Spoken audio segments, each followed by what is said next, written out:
Verses from yesterday. Highlighted our remember verses for the week. John 1, 1 to 3. Okay, Friday's the quiz, not Thursday. Friday is the quiz. What is one thing we said about this yesterday? Steph? It starts with Genesis 1. Excellent. The very first line, the very first phrase here is an obvious, it was in the video, it's an allusion to the first verse of the Bible. What's John's point in bringing it up? So what does creation have to do with any of this? Why is he bringing it up? What's his point?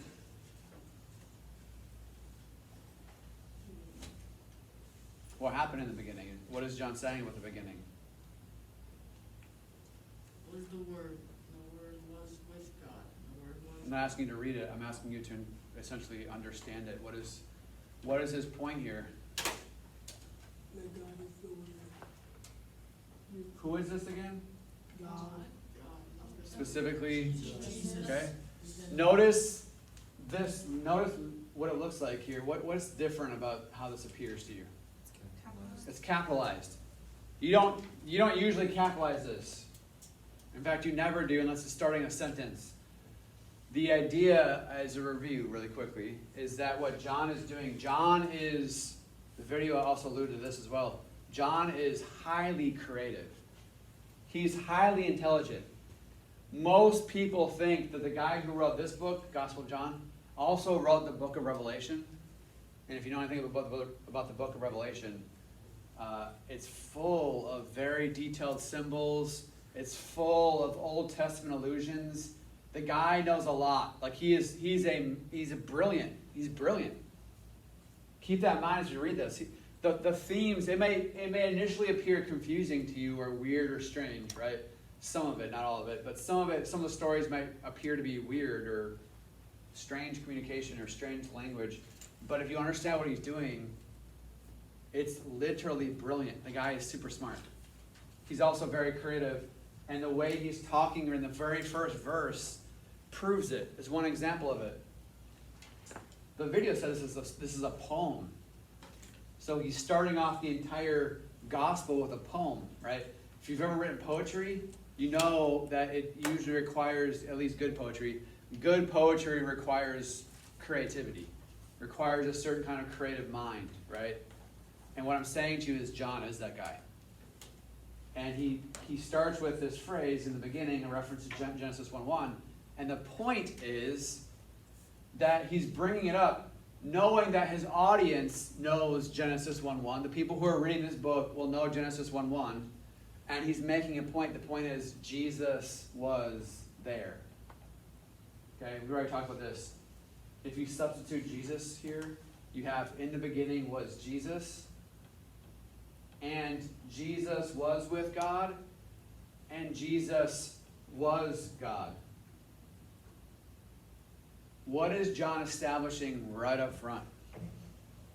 Like the first verse of the entire book, he's trying to get something solidified, like solid in your head. What is his main point here? What is he trying to get you to believe?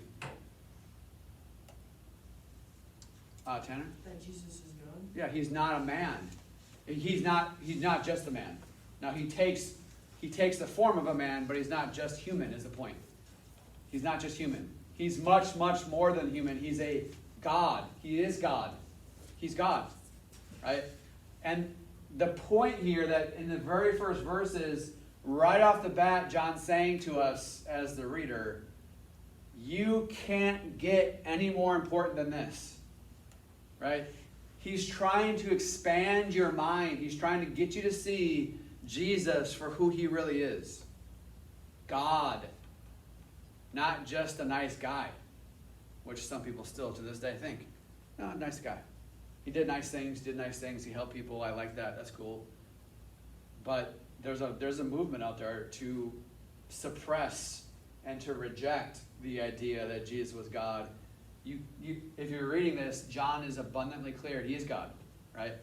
He is not just a nice guy. He is God himself. They're one. Both are they're in each other. The idea is there's a trinity in essence. He's not just a nice guy. He's God. And I said this yesterday, I'll say it again. What comes to mind when I say the name Jesus? Think about it for a second. Don't say anything out loud. Just in your mind, what comes to mind when I say the name Jesus? Is it church? Is it, oh, not again. Is it boring? Is it takes away all my fun? Is it wrath? What comes to your mind? Because whatever comes to your mind may be the most important thing about you. Literally. And it's not an exaggeration. However you think of Jesus will define your actions and behavior and your thoughts outside this classroom. And what John's trying to do is he's trying to get you to see that this Jesus is worthy of your reverence, your deep respect, your following. That's what he, right off the bat, he's establishing it. He is establishing right up front. He was in the beginning, which means he was never created. He's with God on the same level as God. In fact, he's God.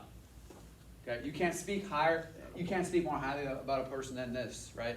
The highest possible language. Okay. Question is, do you believe it? And there's no escaping this, guys. Every single one of you has to make a choice on this. And you if you haven't yet, you can't avoid this. If you're not going to deal with it now, what some people do is they'll say, well, I hear you. I know I can't escape this. I have to make a choice on this. But I'll deal with this when I'm 25. I want to have some fun. I want to do my own thing. I don't want to be confined to this Christian lifestyle. I want to do whatever I want to do, right? Let me have some fun. I'm a teenager, right? A lot of people think that. And what I'm saying to you is if that's your mindset, that's your free will. You can choose that. But what I'm also saying is if what you're doing is you're assuming that you're going to have another 10 years of life.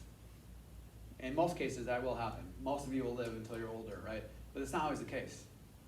And God forbid, if something were to happen to you and you die without him, we already talked about that. That's a horrible, horrible, horrible experience, right? All I'm saying to you is the sooner you make this choice, the better it is off. You might think that it's actually going to hinder you or stop you in some way, or you're not going to have fun once you become a Christian, or whatever you might think. Those are all lies, guys. Those are all lies that you bought from the devil, right? I'm just saying to you, you can't avoid this choice. You'll have to make this choice at some point. The sooner you make it, the better you are, right? The more you put this off, the more risk you're taking, okay? What is it worth? Is fun worth risking your eternal destiny? That's really the bottom line question. If you're not coming to Jesus because you want to have fun, right? First off, you can have fun and be a Christian. Secondly, is fun worth it? Is it? I mean, you're going to have to answer this question. Is fun more important than making a decision about this? Because if you die without him, you're going to be suffering for all time because you wanted to have fun, right? I'm just saying you can have genuine fun and not be sinning, as we're going to see in this. And the idea here is John's trying to establish right up front, Jesus is worth respect. He's worth worship. He's worth it. Like, he is worthy of it, okay? Now, what you're going to see moving on from this, as, again, quick review, you're going to see John repeat a bunch of stuff. You might think that's boring. You might think that's weird. You might think that's whatever. But what John's up to is he's trying to, anytime you see words or phrases repeated, you already know the answer to this. Why do any authors in the Bible repeat something? We already talked about this stuff. You know it's important. It's trying to emphasize the importance. Excellent. So as you read your remember verses for the week, you're going to see a bunch of stuff repeated. Words repeated, right? And then ideas are repeated. Look at this. Verse 1 says, Jesus, or the Word, was with God. He says the same exact thing in the next verse. Jesus was with God. Okay, John, we got the point. Why are you repeating it? I'm repeating it because I don't want you to miss the message, right? I'm trying to emphasize the message, just like you do with your friends and family. I really want this, I really want this, I really want this, right? You say it over and over again because you're trying to get the point across. John's doing the same thing. Jesus was with God in the beginning. Jesus was not created. Jesus is eternally existent.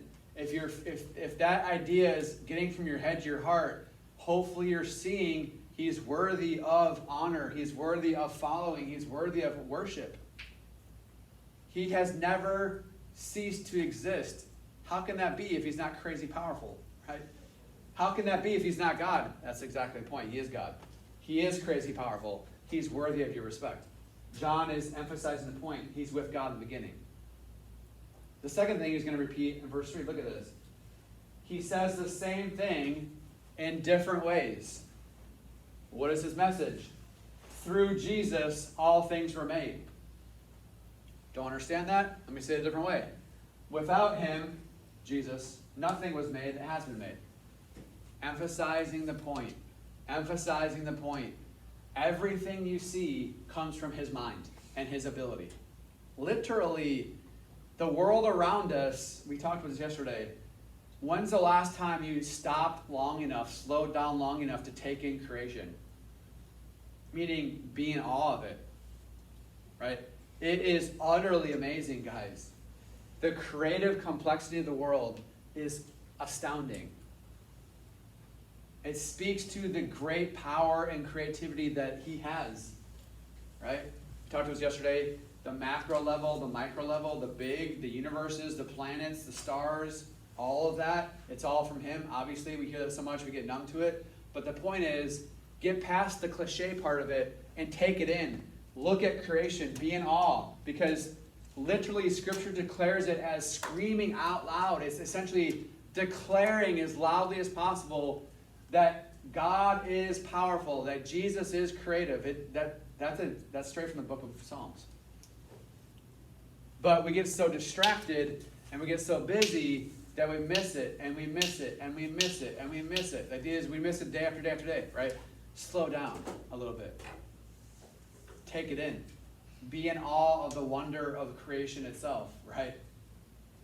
Everything was made by him. He has an incredible ability, incredible power, incredible intellect. Incredible. Let it sink in. What John's trying to do is he's trying to get you to see how awesome he is right off the bat. Before all the stories, before all the miracles, before all the things that Jesus does, John's right up front saying, this Jesus is worthy of your respect, of the highest level. Think of the person, don't say it out loud, think of the person that you currently hold in the highest respect. Whether it's your parents, a pastor, a teacher, a musician, an athlete, a celebrity, whoever you really, really, really look up to, whoever that is for whatever reason, okay? What we're saying is Jesus, in a very real sense, is way more valuable than that person.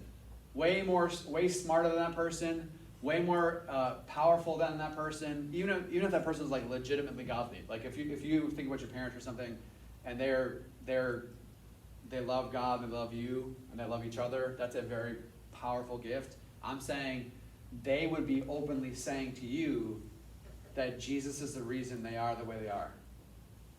If your parents are Christians, talk to them, ask them, why are you the way you are? Why are you so good? Why are you so nice? Why whatever? Like they're gonna say, if they're Christians, they're gonna say it's because of Jesus.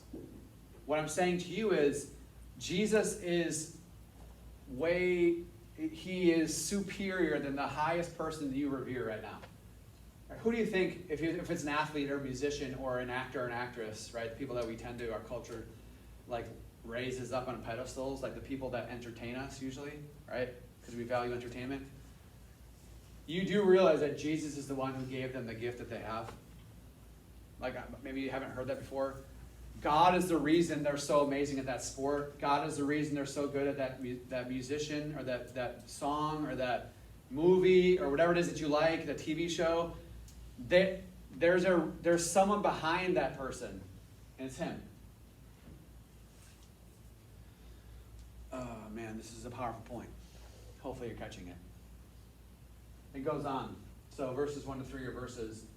He goes on to say this, and this is another powerful point here.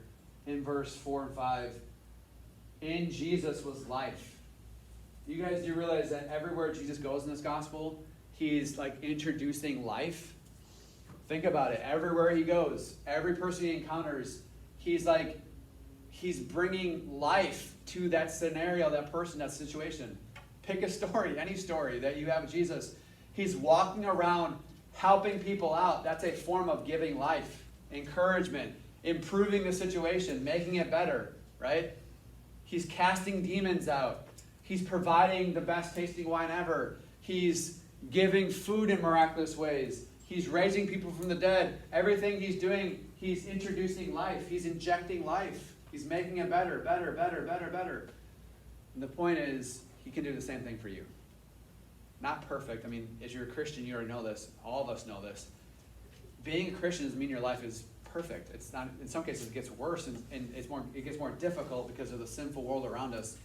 But the point is that with Jesus and his power and his presence, you can face whatever comes your way. That's how powerful he is. No matter how hard it is, no matter how difficult it is, no matter how challenging it is, he can help you in the middle of that difficult time. He has more power than anything you face. Anything. That's what the next line says. In him was life, and that life was the light of all mankind. This right here, the light shines in the darkness, and the darkness has not overcome it. That might sound strange or confusing to you. John is communicating through creative language. He's using imagery. He's using creative language to convey a deep spiritual truth. Think about this for a second. What do you think this represents? Or this. Let's start here. This might be more easy to identify. What do you think this represents? He's using creative language. What does this mean? What is this talking about? Satan. What do you mean by Satan? That's correct. What would more specific than that? Hayden? Sin, wickedness, evil, right? Think about this for a second. We live in a world, the Bible describes the world that we live in as a dark place. That doesn't mean the sun doesn't shine. It means it's a evil, rebellious, sinful place. All of us have experience with this, even at this stage of life, right? Darkness represents rebellion, wickedness, evil, sin, the devil. So all those answers were correct. That's all built into this one idea. We tend to think that the darkness has a ton of power, right? And I think truthfully, many Christians and definitely non-Christians think that the darkness realm is more powerful than God, right? But this is saying something way different. That introduce a little bit of light into that situation. If darkness represents sin, if darkness represents evil and Satan, what would this represent? God, more specific. Jesus, righteousness, right? Helpful, blessings, good things, right? The idea is obedience, holiness, righteousness, all built in this idea. So what I'm saying to you is this is a powerful truth. Here's an illustration. If it was, let's just for a second pretend it's night. We'd never be at school at night, but let's pretend it's nighttime. I shut the lights off. What's going to happen? What are you going to see? Nothing. Light. I shut the lights off. It's dark, right? If it's nighttime and I shut the lights off in this classroom, it's dark. What happens to the darkness the second I flip the switch? It goes away. It disappears. What you're going to see in the Gospel of John is there's no power struggle here, guys. Jesus has no problem overcoming the darkness. He has no problem overcoming the enemy. You're going to see encounters where darkness and light meet. Jesus has no problem casting out demons. It's not a struggle for him. It happens like this.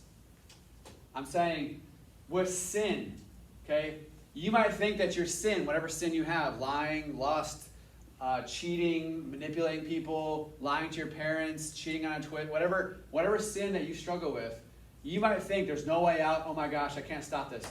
No, yes you can. What you need is the light. And guess what? You don't have the power in yourself to stop. You need access to a power greater than yourself. It only comes through him. In other words, you can overcome sin, but you need his power, Jesus' power. He is the light. and it says this, the darkness has not overcome it.